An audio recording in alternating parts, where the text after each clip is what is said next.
This evening we want to look at Psalm 100. Psalm 100 is a very encouraging psalm. It is uplifting. It is just short. It's just 5 verses long.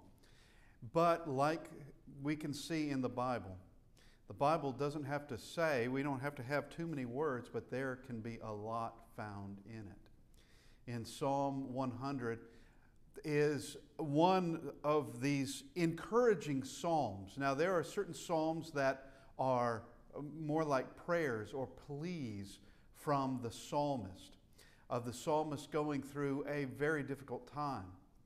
And some of the psalms are prophecy. But this one is it is a call to actually the earth. It's a call to all lands. Let's begin. And we have these words at the very beginning, a psalm of thanksgiving. So it tells us what it's about. It is a psalm of thanksgiving. And we begin with these words, make a joyful shout to the Lord, all you lands. Now, it's been a while, it's been a few years since we were studying the Psalms. It's been a number of years, but with a Hebrew poetry, the Hebrew poetry is different from our English poetry. It is different. And there is symmetry in this particular psalm. There is symmetry that is in this. There is a switching over from addressing us, that is, of everyone, to that of speaking concerning God. It switches back and forth as what we should be doing, and this is the way God is, telling us something about Him. But here are these first words, and they are a command, actually. Make a joyful shout to the Lord. And in this, there is the shout that is to be made, but it's the joyful part of being absolutely ecstatic, being just filled with happiness and filled with all the exhilaration that one should have. It is this joyful shout to the Lord. And who's to do that? All you lands. And it can also mean all the earth. But it is to all people. All people are called to do this. And then we'll explain why. But it's not just for Israel, because if it were just for Israel, it would have narrowed that down. O you of Israel, or O Israel. It would narrow that down. But it's all you lands. It's for all people. Now, this is coming from the ancient world, and this is a call from this psalmist in Israel that all people are to do this. All people are to recognize Jehovah. All are to do that. And there was a point in time when everyone did recognize Jehovah as God. Unlike what is usually taught, typically taught in schools of man evolving, and then you have this desire for things that are supernatural and worshiping mountains and oceans and rivers and plants and animals, and this polytheism. And then you come to a point when people, specifically the Jews, are now worshiping one God. It goes from polytheism to monotheism, but just the opposite is true. We all started from one family. We're still one family. We're just a big one. Several billion people on the earth today. We are a big family, but we all come from the same parentage, and we all come from the same background. We all come from that of a recognition of one God. And we can go to places like Romans chapter 1 to see where, at least with the Gentile world, that the Gentile world, understanding there is one God, then deviating all of it from that, suppressing the truth of God and worshiping the creature rather than the Creator. Now, there is a call that all the earth, all the lands make this joyful noise, this joyful shout to the Lord, and a call for Him. We come to verse 2. Serve the Lord with gladness. So this is continuing this command. Make a joyful shout, because it is a thing of joy. It is a thing of joy, and we'll be looking at that in just a second. It's not a thing of misery. It's not a thing of just unusual compulsion that's pressing down on us. It is a matter of free will joy. And it is a matter of free will serving the Lord. And here is this next word, gladness. We have joyful there in verse 1. Now we have gladness in this, because there is gladness to it. There is happiness, and there is joy, and there's exhilaration that's found in serving God and in recognition of Him. We are surrounded by people that they are in awe of the creation, but deny the Creator. We have poured who knows how many trillions of dollars looking into, and I mean over the years, over the many years, looking into nature itself, from the atom and subatomic particles all the way out into the distant galaxies. And in every step of the way, we don't see the first boring thing or the first just absolutely predictable thing. There is always something extraordinary that we are finding and understanding. Now, for the Christian understands that, well, God did that on the 6 days of creation. He did that a long time ago. We're just now finding out about it. We're just now catching up to what He did, and still haven't figured everything out. Not by a long shot. And really, we never will. There will always be something else we didn't know. And there'll always be something else we can't know. Such as, how do you make something that's not alive, that's dead, inert matter, how do you make that live? You can't. You can't do it. That is the power of God that does that. That's a mystery that you can't just pour a bunch of chemicals together and there you have it. You get life from that. You can't. It's impossible. That only comes from God. And there is the one that we are to serve with gladness. Come before His presence with singing. And here is this idea, and in this Hebrew word singing is not just really singing a dirge, like a funeral dirge, not singing some song that is a sad song. This goes right back to this joyful shout. It is a ringing cry of joy. It's exultation. It is that of praise to Him. Why? Because one, He's worthy of praise, but also He is worthy of that gladness. Here are these emotions that are found in the human soul, and these originate with God. And He is, just the very idea of Him is something that one could be glad of, very glad of. Now, we go to verse 3. Know that the Lord, He is God. And I'm going to change it now to the American Standard 1901. Know that Jehovah, He is God. Jehovah is God. And what does that mean? That He is in fact ruler of all things, and sole ruler. He does not share this with Baal or with Zeus or with whoever else we might make up. There is only God. Well, there's the Godhead, the Father, Son, the Holy Spirit. That triumvirate, or the Trinity, they rule over all things. All things.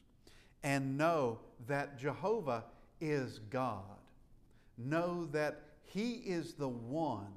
Now, with nature, we can know the power, that there is what is an extraordinary power, extraordinary wisdom, extraordinary intelligence and creativity behind creation itself. And we can also know a goodness that is there. Because everything seems to be, and even the atheist will admit it occasionally and will always say, well, it seems to be, it appears to be, but it cannot be. But it is.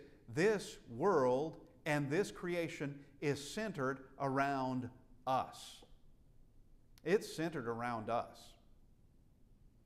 We need water. It rains water.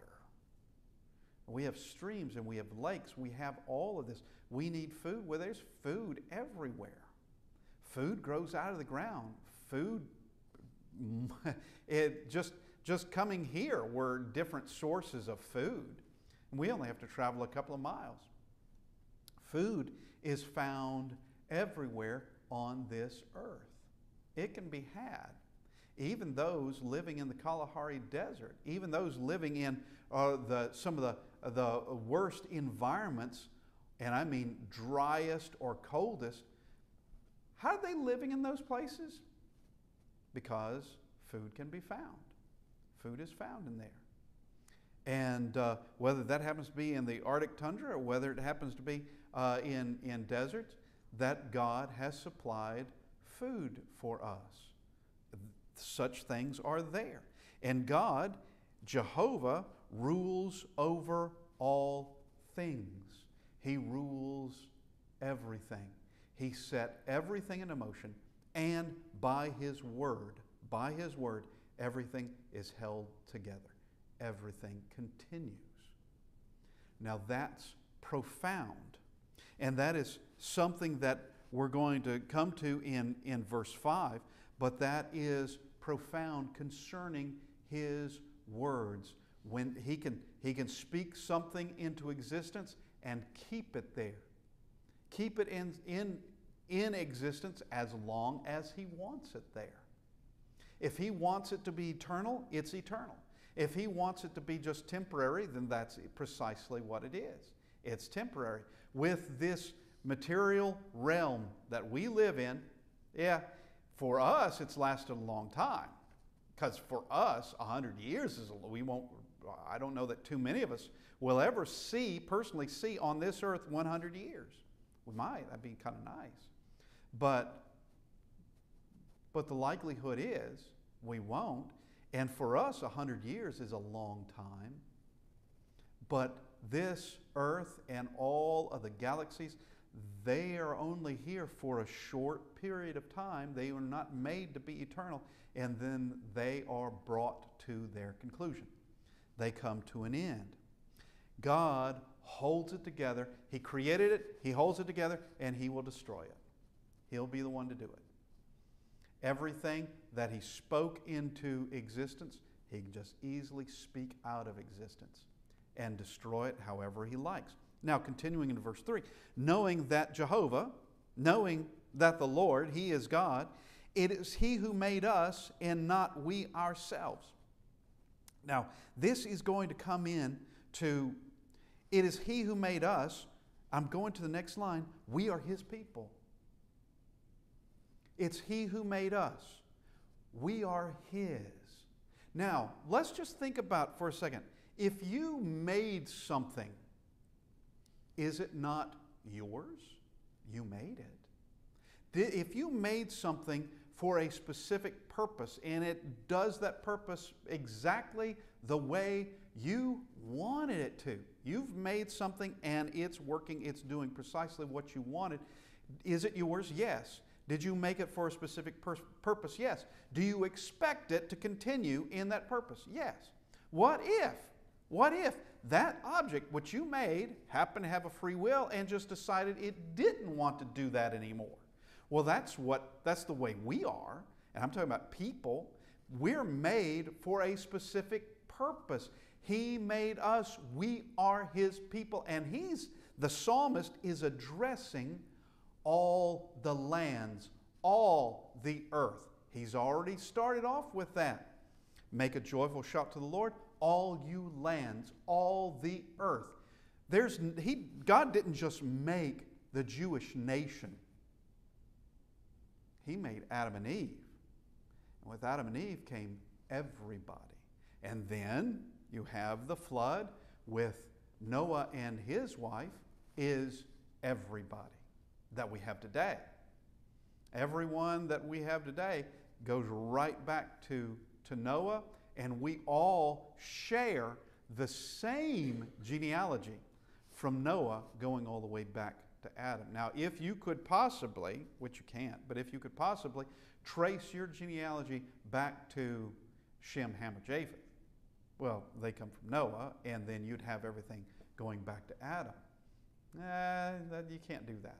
Though we do have some who claim to have done that. They are next door.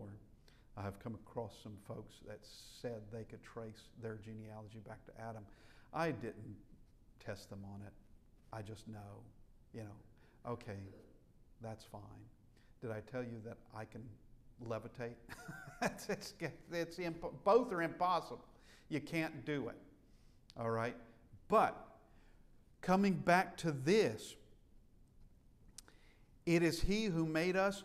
We are His people. He made us, and notice, and we, not we ourselves. We didn't make ourselves. Now I'm going to look at a different rendering of this, or a different way that this is in certain ancient versions, certain ancient texts. But either way, it doesn't matter. Either way, it works. It is He who made us and not we ourselves. We are His people and the sheep of His pasture. We don't belong to ourselves. We belong to Him. We don't determine what our purpose is. He's already done it. We belong to Him. Now, is that not worth shouting over?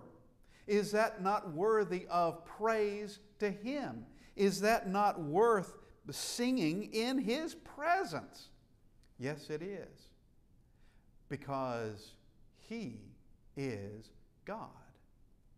He is omnipotent, omniscient, omnipresent. He is absolute power. All time, all knowledge, all power. He has it. He has it. Time, which has a function to us in a different way. Time for us, we live moment to moment, just gliding all at the same pace. I can't back up, I can't forward. With God, He's at all times, at all times. He is present from eternity to eternity. That's extraordinary. That's beyond extraordinary. He doesn't have the limitations of us or even of our imagination. As much as men have imagined their own gods, He is far greater than their imagination. He's far greater than our imagination. He is extraordinary power beyond what we can even conceive. He has it already. He has it. And He has made us, which we belong to Him. The world belongs to Him. The stars belong to Him. All creation belongs to Him. All. Angelic beings, He created them. Humanity, He created all of us. Animal life, mountains, rivers, planets, the stars, galaxies, all of it belongs to Him, and all of it functions precisely the way He's called it to. Now, with us, we have the ability to choose right and wrong. We were just discussing that this morning.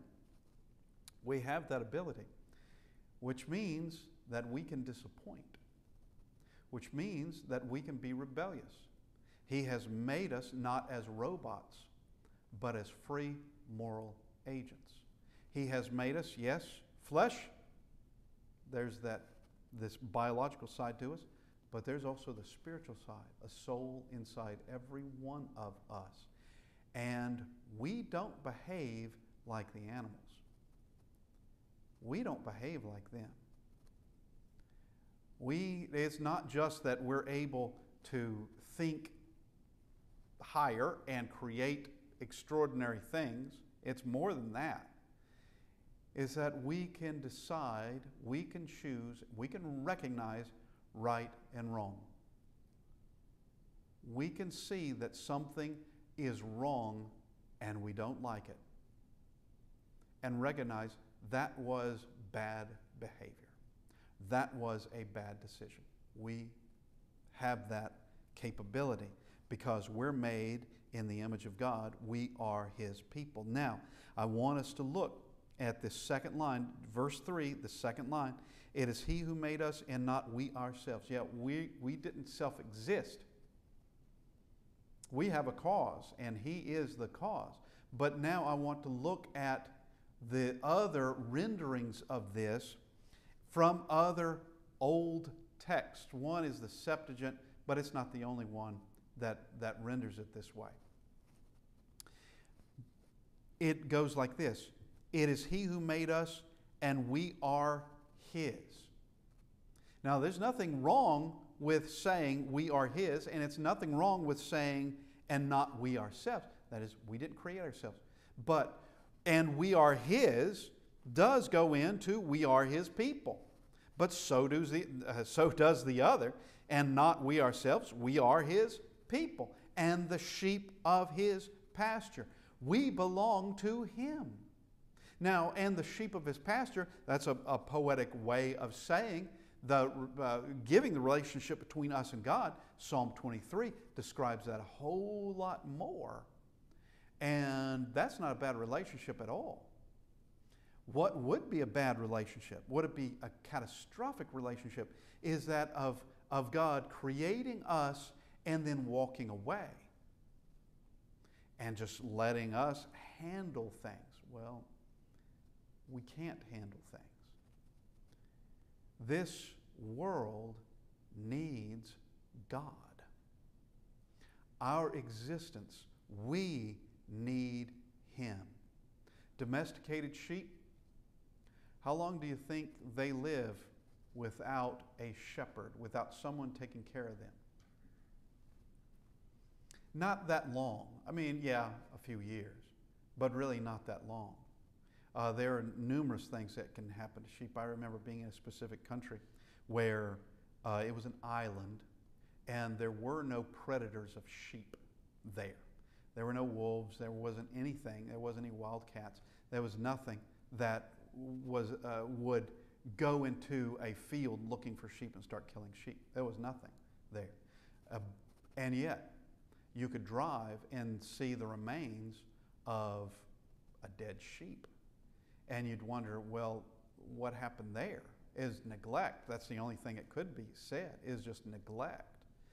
That there was plenty of food, there's plenty of water, but something happened there. Something happened to the sheep. We have to have God. We need Him. And going to Psalm 23, now we'll come back to Psalm 100, but going to Psalm 23, the Lord is my shepherd, I shall not want. Now that puts a relationship between David, who is the psalmist here, and God. Jehovah is my shepherd, I shall not want. I shall not want. Why? Because Jehovah is my shepherd. I will not want. Now there are times when David was in trouble. He's running away from his father-in-law, the king, or he's running away from his son who wants to be king, who wants to take David off the throne, which requires killing David. Both of these, Saul and Absalom, wanted David dead. In their own day, wanted David dead. I shall not want, seems to me like David had some wants there. But God supplied. God supplied. Yeah, there were rough times. Just read some of the other Psalms by David and you'll see there are some hard days he had to go through. But God supplied. Rely on God and He will supply. Verse 2, He makes me to lie down in green pastures. He leads me beside still waters. He restores my soul. He leads me in paths of righteousness for His name's sake. That is a relationship that is solid. And that is relying on, trusting in, having faith in the right shepherd. The Lord is my shepherd. Now we come to back to Psalm 100. In verse 3, we are His people and the sheep of His pasture. Meaning we have to have Him. We have to have Him.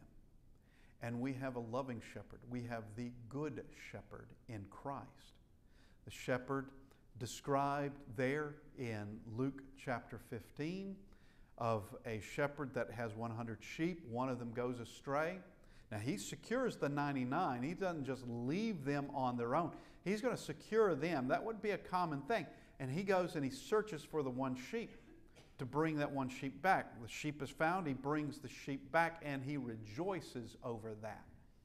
He rejoices over the life of that one sheep. Now He rejoices over the life of the other 99. The other 99 are precious to Him. But He's willing to go and that's 1% loss. All right, looking at it from a business standpoint, 1% loss is not that great. But fortunately, God doesn't look at us in a business sense. God looks at us in souls that He loves. And He does go to bring that one back. Now we go to verse 4. Verse 4 comes back to us. Verse 3 describes God. Now it comes back to us. Enter into His gates with thanksgiving. Here is what we should be doing. And this is to all the world. With thanksgiving. And into His courts with praise. Be thankful to Him and bless His name. Why? Because He's worthy of praise. He's worthy of our existence because He created our existence. He's worthy of our existence because of who He is, our Creator. We wouldn't have even been here for a second except for Him. But we exist, and we exist eternally. From the point at which we are created, we will exist eternally because we have a soul that exists eternally. And we are designed with purpose to serve Him and to serve Him wholeheartedly, to where we will have that joyful shout and also that singing, that thanksgiving, the praise and the blessing of His name. Let's go to the book of Revelation very quick. The book of Revelation.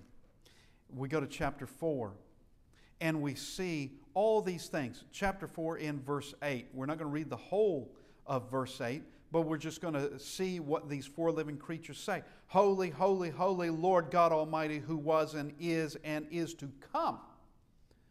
These very powerful beings. They're more powerful than I am, I'll tell you that, and I would be scared of them. It doesn't look like, John doesn't mention that he is. No, he could have been. John may have been very frightened to have been in the place where he was. And here would be one reason to be frightened of these four living creatures, but he's also in the presence of God, and that would be even more fear.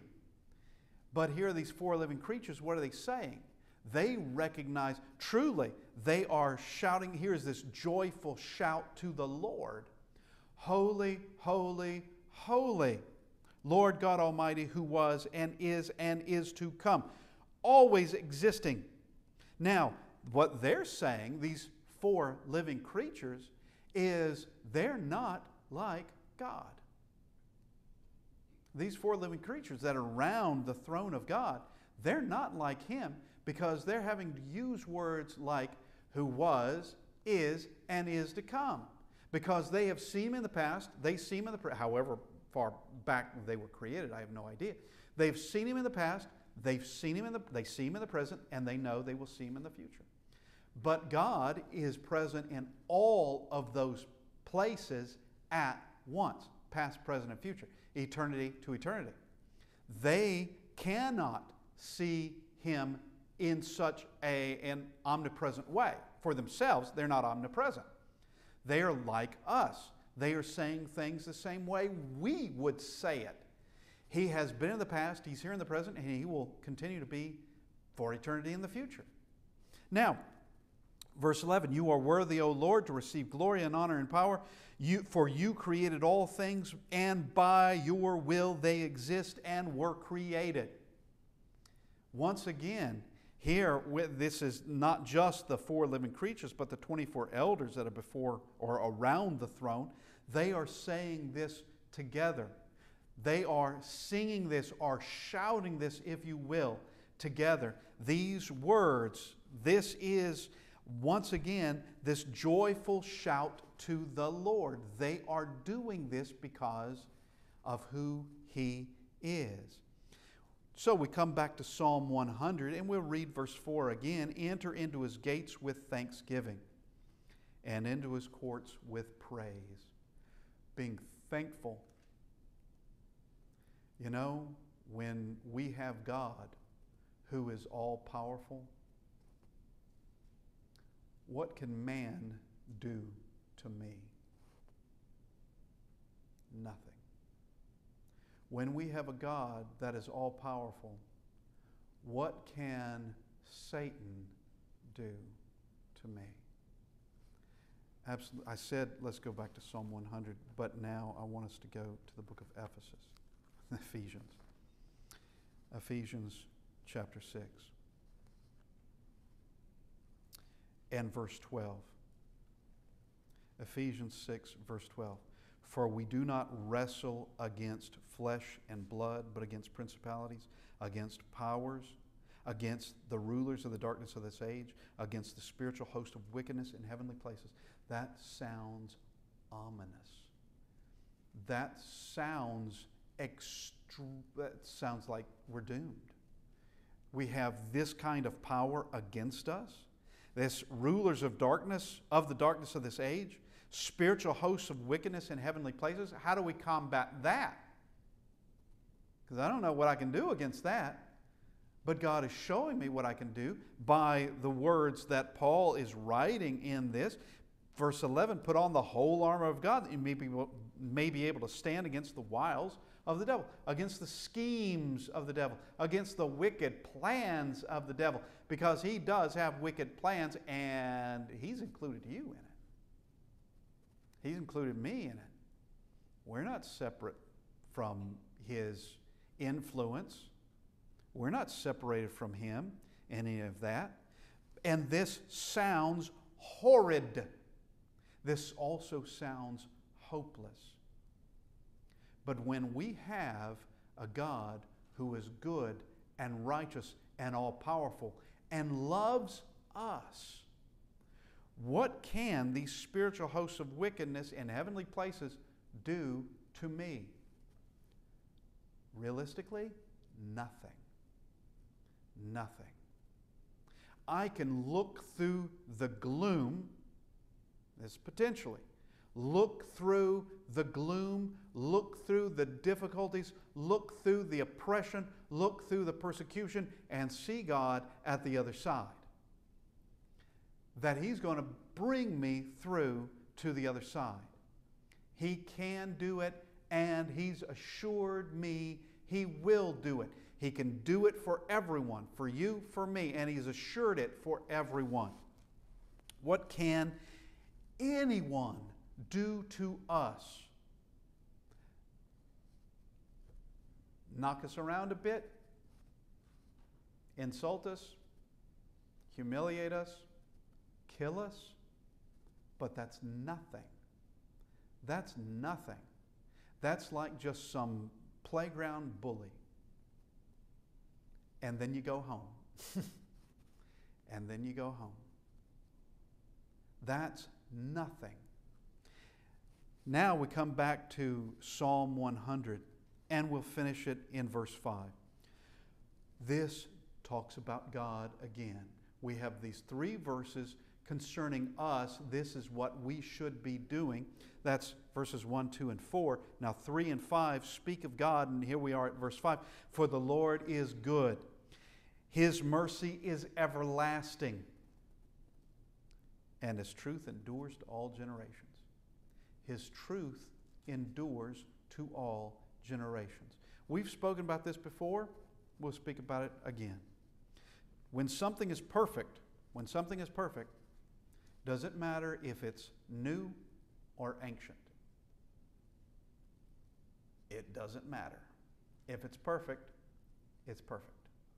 It doesn't matter if it was newly formed or if it was formed 2,000 years ago. It doesn't matter. If something is perfect, it doesn't matter the age of it. If you want what's perfect, then you take what's perfect, and it doesn't matter what the age is. It doesn't matter because it's perfect. Now you can decide to take something else, but what you take isn't perfect. What you take may be a new, flawed thing, and yeah, there's all kinds of new flawed things that come around constantly. There's a stream of new flawed things just being spewed out. And you can pick and choose which one of those that come around, and understand just because something is new does not mean it's perfect. But if something is perfect, it doesn't matter what the age is. It doesn't matter. And here we have these words, and His truth endures to all generations. That means His truth, the things that He has said, proves to be true all the time. It was true 2,000 years ago. It was true 4,000 years ago. It's still true today, and it'll be true throughout eternity. All generations, it is always truth. Just like concerning His words of let there be light, you know what? There's still light. It's still here. His words that produce that, it still functions. Light still works because of His words that He said. He speaks things, and you have the oceans being separated by the continents. That's still the case. That's still the way it is. And you have, though Genesis 1 doesn't mention it by name, but you have the laws of physics that work precisely, whether it's gravity, or whether it's the speed of sound through air, or whether it is the melting point of iron. Everything concerning physics still works. And as even atheists will say, that it appears that these laws work no matter where you are in the universe. They will work there too, consistently. All these things held together, as we were saying earlier, but His truth endures to all generations. That includes that message of salvation. It includes how He is to be worshiped and the fact that He is. This includes everything that He has told us.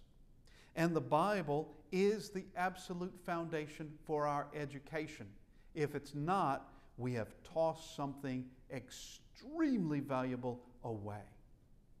It is the absolute foundation for understanding who we are and why we are. And generation after generation, there are those in each generation who decide for themselves that they care nothing about the words of God. And it's to their detriment. To their detriment here and to their detriment in eternity. God gives everything that is good.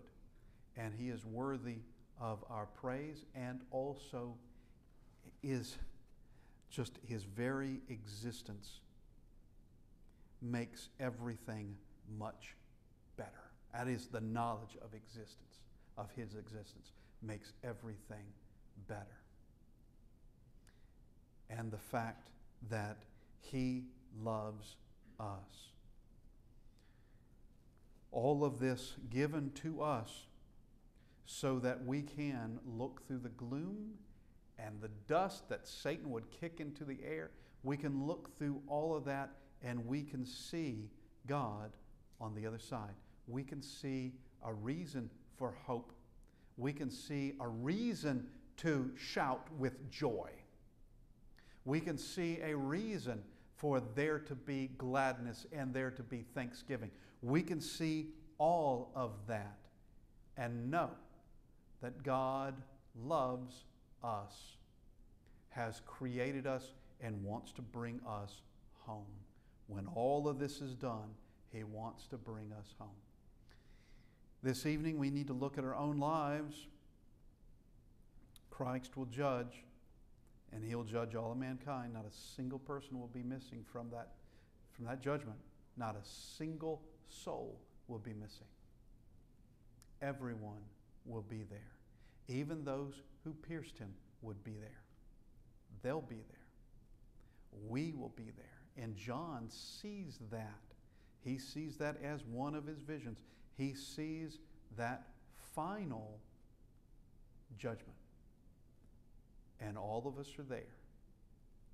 And we need to prepare ourselves for that. We need to prepare ourselves for serving God better and for getting, however we can mature, to take the next step in this. We ask this evening that if you need to respond to the invitation, we ask that you come as we stand and sing.